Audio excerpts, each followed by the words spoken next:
हाँ जी, क्या आपकी ज़िंदगी में कुछ ऐसे फैसले हैं जिनके बारे में आप सोचकर घबराते हैं? और क्या आप भी उन लोगों में हो जो अपने सपनों के बारे में सिर्फ सोचते हैं, एक कदम कभी नहीं उठाते?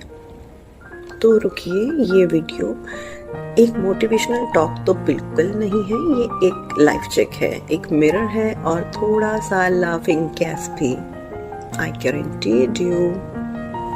मैं हूँ नैन्सी चोपड़ा, आपकी दोस्त। कभी कभी लगता है थेरेपिस्ट, कभी लगती हूँ बहन, और कभी कभी वो आंटी जी जो पकौड़ों के साथ रियलिटी सर्व कर जाती है। अच्छा, have you ever thought about what is the full form of fear? मैंने एक बनाया है, या तो फॉरगेट एवरीथिंग एंड रन, या फिर फेस एवरीथिंग एंड राइज। अब देखो, डर सबके अंदर होता है और सबके पास अपने वर्जन्स हैं भाई डर के। मतलब जो डर तुम्हारे को है वो डर मुझे नहीं, और जो डर मुझे है वो शायद किसी को नहीं। तो एक डर होता है लोग क्या कहेंगे, एक डर होता है क्या अगर फेल हो जाए, और एक डर होता है अगर सफल हो जाए तो खुद को या सफलता को मैनेज कैसे करेंगे। ऐसा डर भी होता है यार, ऐसा डर उन लोगों को होता है जो ये डरते हैं कि कहीं उनमें ईगो ना आ जाए। मुझ में ये बहुत बड़ा डर है कि कहीं मुझ में ही ईगो ना आ जाए। मैं ईगो से बहुत दूर भागती हूँ। अच्छा, तो आगे हम ये बात कर रहे हैं कि सक्सेस का भी जो डर है, वो सक्सेस वाली चप्पल पहन के कैसे चलेंगे। ये ट्रेनिंग तो किसी स्कूल में नहीं मिलती और इसलिए लोग डर के पीछे छुप जाते हैं, कंफर्ट जोन में चिपक जाते हैं, जैसे कि टीवी रिमोट के बैक कवर में वो चिपका हुआ tape, black tape, sellotape, कुछ भी। अच्छा, कंफर्ट जोन एक मोस्ट डेंजरस एरिया है। नो अर्थक्वेक नीड वहां पे। तो एक सॉरी मेरा गला भी खराब है। एक रिसर्च करते हैं, कंफर्ट जोन में रहने वाले लोग ना ज़्यादा खुश नहीं रहते, ना ज़्यादा जिंदा रहते हैं। बस एक रोबोटिक लाइफ चलती है। सुबह उठना, काम पर जाना, शाम को थक के लौटना, और फिर इंस्टाग्राम पे वही लोगों को स्क्रॉल करना जो सक्सेस हो चुके हैं, जो अपना सपना एक्चुअली में जी रहे हैं। समझ रहे हो ना इस बात को? खुद के सपने नहीं जीते, दूसरों के सपने स्क्रॉल करते रहते हैं। कंफर्ट जोन एक असली जेल है जिसका दरवाजा तो खुला हुआ होता है, पर फिर भी लोग उसे छोड़ के ही नहीं निकलते। चलो एक कहानी बताते हैं। एक Ravi the king of success types, fictional ही है, आखिर मैं एक फिक्शनल राइटर हूँ तो फिक्शंस ही लिखती हूँ, मगर उसमें जो मैं बोलना चाहती हूँ, जो स्पेसिफिकली मैं आपको बताना चाहती हूँ, शायद वो क्लियर हो जाए कि मुझे याद है एक बंदा रवि, मेरे फिक्शन वाले करेक्टर की तरह मुझे याद है एक बंदा रवि। हर बार जब मैं कहती थी कि रवि तू अपने बिजनेस स्टार्ट कर, तो वो कहता था कि अभी टाइम नहीं है, मम्मी की तबीयत ठीक नहीं है, कुछ डाउन चल रहा है, EMI भी है, रिस्क नहीं अभी ले सकता। तो 2 साल बाद फिर वो मिला और फिर मैंने सेम सवाल किया, तो उसने मुझे जवाब कुछ ऐसा ही दिया कि सेम ही चल रहा है नैन्सी, अब मम्मी रिटायर हो गई हैं और EMI खत्म होने को हैं। फिर मैं बोली कि तो अब स्टार्ट कर ले। वो बोला अब तो आदत हो गई है स्टेबल रहने की, रिस्क नहीं लेना चाहता। लाइफ की सबसे बड़ा जोक क्या पता है? Perfect time. वो कभी आता ही नहीं। मतलब आप कितनी भी कोशिश कर लो, आप हमेशा एक्सक्यूजेस दे रखोगे, आज नहीं कल कल कल। वो कल कभी आता ही नहीं यार। आओ, कभी तो आओ, उस कल को बोलो, बट नथिंग। और फिर चलो एक बात और करते हैं, रिस्क लेना मतलब पागल होना नहीं होता। सॉरी, रिस्क लेना मतलब पागल होना नहीं होता, पर सोच समझ कर पागल होना जरूर है। रिस्क लेने का मतलब इम्पल्सिव डिसीजन नहीं है, रिस्क लेने का मतलब है कॉन्क्लूजन डिसीजन। आप सोच के, प्लान करके, लेकिन डर के अगेंस्ट खड़े होके एक कदम लेते हो। Like proposing to crush, knowing she might say no. Like starting your YouTube channel, even if 13 people will watch it. मेरे वाला यही हाल है. Out of 8 are your cousins and 5 are confused. मेरे cousins नहीं होंगे, शायद friends होंगे. हाँ. लेकिन ये 13 लोग, पता है, ये 13 लोग ना आपकी फाउंडेशन होते हैं. रिस्क लेने का मतलब रिजल्ट के पीछे नहीं भागना, एक्शन लेना. रिजल्ट लाइफ का काम है यार, एक्शन लेना आपका काम है. Don't you think so? अच्छा, अब एक चीज और है, पता है, ड्रीम्स. लोग मैनिफेस्ट करते हैं ड्रीम्स. ये पैसिव चीज नहीं है. ड्रीम्स को हम समझते हैं बस फील गुड चीज, लिटरली. लाइक ओ, मुझे एक कैफे ओपन करना है, बस सोच लिया और फिर कुछ नहीं. बस प्रिंटर्स पे वुडन चेयर्स और येलो लाइटिंग का मोड ब्रांड बना के उसके बाद बस सो जाओ. अरे यार, ड्रीम्स ना एफर्ट मांगते हैं, टाइम मांगते हैं, पैशन मांगते हैं, पेशेंस मांगते हैं, हार्ट ब्रेक्स मांगते हैं, और सबसे बड़ा ईगो के टुकड़े टुकड़े मांगते हैं. ड्रीम्स चलते हैं उस इंसान के साथ जो प्रैक्टिस करता है, फेल होता है, फिर उठता है. और एक कहानी और, नीता की तीसरी आंख.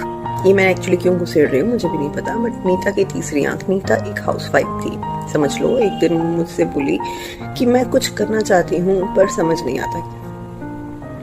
मैंने बोला तो लिखो ना, स्टार्ट स्मॉल. वो बोली मैं राइटर तो नहीं हूँ तेरी तरह. मैं बोली तो अभी नहीं हूँ, बाद में बन जाना. फिर उसने कहा कि उसे लिखना क्या शुरू किया. स्टार्टिंग में स्पेलिंग्स बहुत गलत हुई, ग्रामर तोड़ फोड़ हुई, बट एक चीज सही थी, उसका जज्बा. वो आज फेसबुक पर नीता की नजर के नाम से एक पॉपुलर ब्लॉग चलाती है. सच में, ये कहानी फिक्शन से नॉन फिक्शन हो गई. सच में एक ब्लॉग चलता है. उसकी ये जो तीसरी आंख है, क्या थी एक्चुअली, ये उसकी जो तीसरी आंख थी, ये था नजरिया, हिम्मत और एक्शन. और ये 3 आंख सबके पास होती है. जितने भी आप सुन रहे हो, आप सभी के पास है, बस यूज करना होता है. एक बार ट्राई तो करो, ओपन इट. अच्छा, एक बड़ी सी कॉमेडी सी बात है कि देखो, कुछ लोग सोचते हैं मैं सेफ हूँ, जिंदगी में रिस्क नहीं लिया, इसलिए सब ठीक है. मेरे दोस्त, सब ठीक लग रहा है क्योंकि आपका रिमोट कंट्रोल किसी और के हाथ में है. आप म्यूट पर हो, पर वर्ल्ड लाउड है. आपको लगता है मैं कुछ गलत तो नहीं कर रहा, लेकिन सवाल ये है, क्या आप कुछ सही कर रहे हो अपने लिए? जिंदगी को क्या कोई सीरीज वगैरह समझ रखा है? ऐसा नहीं होता है यार. You have to practice a lot for everything. तो क्या करें? अब क्वेश्चन है, ज्ञान तो दे दिया ज्ञान माता, मगर अब किया क्या जाए? तो क्या करें? चलो प्रैक्टिकल स्टेप्स लेते हैं लैंसी जी के साथ. और लैंसी जी कहती हैं कि अंदर का डर को नाम दो, उसको नाम दो, उसका नाम लो, उससे छुपो मत. डर का नाम लेना उसे पावर बनाता है, और डर का नाम को अगर हम बार बार बोलते रहेंगे तो वो एक दिन कम हो जाएगा. वो कहेगा यार इसे तो फर्क ही नहीं पड़ता, है ना? ऐसा ही होता है.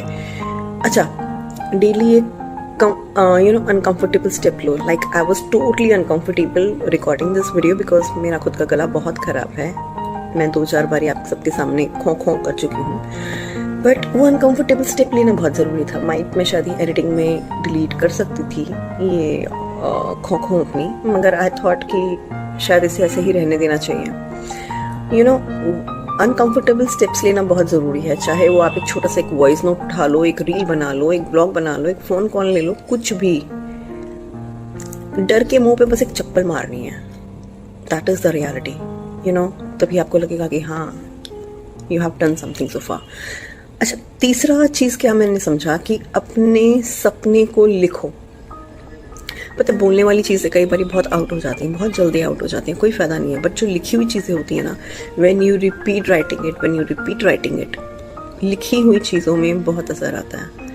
तो it's better you right, otherwise बाकी सब चीज़ें तो व्हाट्सएप के फॉरवर्ड की तरह आगे पीछे हो जाती हैं, कभी याद भी नहीं रहेगा ज़िंदगी में कि आपने कोई एक सपना ऐसा देखा भी था अपने लिए। Okay, next what I believe is support system बनाओ। अरे बहुत ज़्यादा सपोर्टिव कोई नहीं इतना चाहिए। सपोर्ट सिस्टम सिर्फ दो लोग, एक जो समझे, आपको समझे, राइट, और एक जो थोड़ा थोड़ा आपको पुश करे कि नहीं, कोई फर्क नहीं पड़ता, you have to live for your dreams. ये चीज़ें बहुत ज़रूरी हैं। नेक्स्ट इज छोटी छोटी सेलिब्रेशंस, जस्ट सेलिब्रेट करो, छोटे छोटे विन्स करो। पता है, मैं अपने हर एक्चुअली हर 10 उसके पीछे सब्सक्राइबर्स के पीछे मैंने एक वो अपना ट्यूब बड़ी लगा रखा है जो मुझे बताता रहता है कि आपके 10 सब्सक्राइबर हो गए, ये हो गए, और वो छोटा सा सर्टिफिकेट देता है। मैं एवरी 10 सब्सक्राइबर्स का डांस कर लेती हूँ, खुश हो जाती हूँ। तो ये खुशी, जो छोटी खुशी है ना, क्योंकि पता है वो पल होता है आपके खुश होने का। सीरियसली टेलिंग यू, वो जो छोटा सा जो पल होता है ना, सिर्फ आपको वही खुशी देता है। वो जब पल निकल जाता है, जब वो साइड हो जाता है, तो आपको वो खुशी नहीं रहती। एग्जाम्पल है, 180 का सब्सक्राइबर का मैंने सर्टिफिकेट लगाया था, ओके, वो बहुत खुशी दे रहा था। फिर 181 हुए, 182 हुए, वो खुशी खत्म हो गई। वो 190 को पहुंचने की रेस में लग गई, और जब वो 190 क्लियर हुआ तो 190 की खुशी भी वो कुछ ही पल की थी, क्योंकि जैसे 191 आया मुझे 200 चाहिए था। तो खुशी एक्चुअली वही होती है, वो छोटी छोटी खुशियाँ। सो डोंट मिस दैट कि मुझे एक टारगेट सेट करना हो, जब मैं वहाँ पहुँच जाऊँगी तभी मैं खुशी मनाऊंगी। अरे यार, तुम जब तक बनाओगे तब तक पता नहीं क्या हो जाएगा, और वो भी खुशी 2 पल की ही रहनी है, क्योंकि 1 नंबर और आगे बढ़ा नहीं और आपकी लालच आगे बढ़ी नहीं। सो सेलिब्रेट द छोटी छोटी चीज़ें, उसके लिए पार्टी कर लो, सब्सक्राइबर बढ़ गया ज़रा सा भी, डांस कर लो टक टक वाला, ऐसे, बट डू एनीथिंग। जिंदगी को अप्रिशिएट करना सीखो, तभी वो अप्रिसिएशन आपको लौट आएगी। अच्छा, एक मैंने अपने कुछ और रूल्स भी बनाए हैं। दुनिया आपके सपनों का लोन देगी नहीं। आपने तो देख लिए सपने भाई, मगर उसने तो कुछ करना नहीं है, तो क्रेडिट कार्ड ले लो अपने सेल्फ बिलीफ का। I am not promoting the credit cards of that उधार वाला, I am promoting credit card of self belief का लो। और हाँ, रिस्क मत लो तो रिग्रेट फ्री मिलता है, रिस्क ले लो तो या तो रिजल्ट मिलता है या एक जबरदस्त कहानी। आपने रिस्क लिया थोड़ा सा, बाय चांस अगर आप पास हो गए, सक्सेस हो गए तो जबरदस्त कहानी, फेल हो गए तो भी जबरदस्त कहानी, पता नहीं कितनों को सुनाते रहोगे, हो सकता है दूसरों को मोटिवेशन ही मिल जाए उससे। अच्छा, तो बहुत सुना दिया आज। मुझे लगता है मुझे क्लोज कर देना चाहिए। मैं हूँ लैंसी चोपड़ा, एक वॉइस, एक फ्रेंड और एक रिमाइंडर कि तुम्हें डरते हुए भी जीना है, और जीना लाउडली, फियरलेसली, अनअपोलोजेटिकली। अगर ये वीडियो आपके दिल को चुटकू सा भी छुआ हो या थोड़ा सा भी हंसी आई हो, तो कमेंट में बताओ कि आज डर को छुट्टी दे दी है। और अगर नहीं तो एक और बार देखो, डर की अगर छुट्टी नहीं भी हुई, स्माइल तो आएगी, और स्माइल आ गई तो सब्सक्राइब और लाइक कर देना। क्योंकि आपकी इन्हीं छोटी छोटी हरकतों से मैं डांस कर लेती हूँ, थोड़ा खुश हो जाती हूँ और मोटिवेशन मिलता है। फिर चाहे गला खराब हो या फिर पीछे का बैकग्राउंड बहुत हो, मैं फिर लौटूंगी एक नई वीडियो के साथ। अपने सपनों को देखते रहो, लेकिन डर के साथ नहीं, विश्वास रखो पूरे होंगे। Till then, meet you very soon. Bye bye.